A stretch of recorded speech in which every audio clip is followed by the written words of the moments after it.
Hello guys, magandang araw po sa inyong lahat. Ito naman po ang kaibigan nyo si Jake. Sa video natin ngayon, pag-usapan po natin ang pagkadawit na ang pangalan ni Speaker Martin Romualdez sa kickback sa mga flood control projects ng mga Diskaya.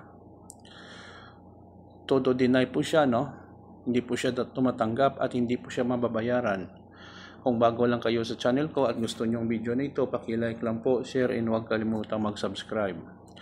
Ayon po sa balita kahapon ng Daily Tribune, Romualdez hits back at Diskaya claims. Speaker Martin Romualdez branded as false and malicious the sworn statement of Curly Diskaya at the Senate linking him to alleged flood control anomalies. I cannot and will not allow lies and name-dropping to pass unchecked. The claim in the Diskaya's couple's affidavit that my name was used for commissions is false, malicious, and nothing more than name-dropping. Let's be clear, wala akong kinalaman, wala akong pahintulot, at wala akong basbas sa mga ganyang gawain. Sunugin ang bahay nito. Maraming hindi naniwala. As expected, siyempre todo deny para makalusot. Ha. Sure ka kung mamatay man, coming from the leader of the contractors. Let's see the scattered. Alam nyo guys, wala naman amin guys kung mga ganon. Check may bank accounts if lying. Okay, bribery.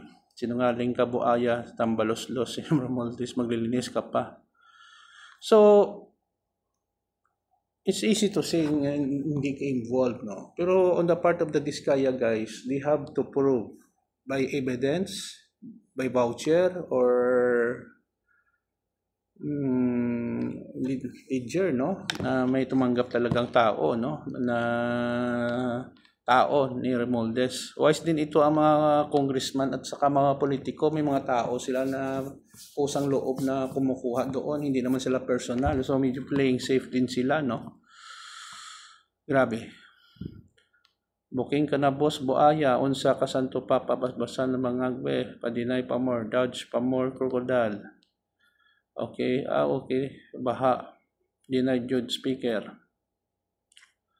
So, ito po ang napakainit na issue ng corruption sa flood control ng mga palpak ng mga project. Hindi lang po ng mga Diskaya may 14 pa na mga contractors, top 15 sila na dapat din investigaran. Meron din sa Wawa Construction, hindi din nagsasalita, hindi kayang magbigay ng pangalan. So, ay nako guys, nakaka-high blood. Masabi ko lang dito, pray tayo na malampasan ito ng Pilipinas at makulong ang mga korap na ito. Yun lang po guys, maraming salamat sa inyong panonood at suporta. Paki-like lang po, share, and huwag kalimutan mag-subscribe sa channel ko. Mahal ko kayo. Ito naman po ang kaibigan nyo si Jake. Paalam guys, see you in the next video.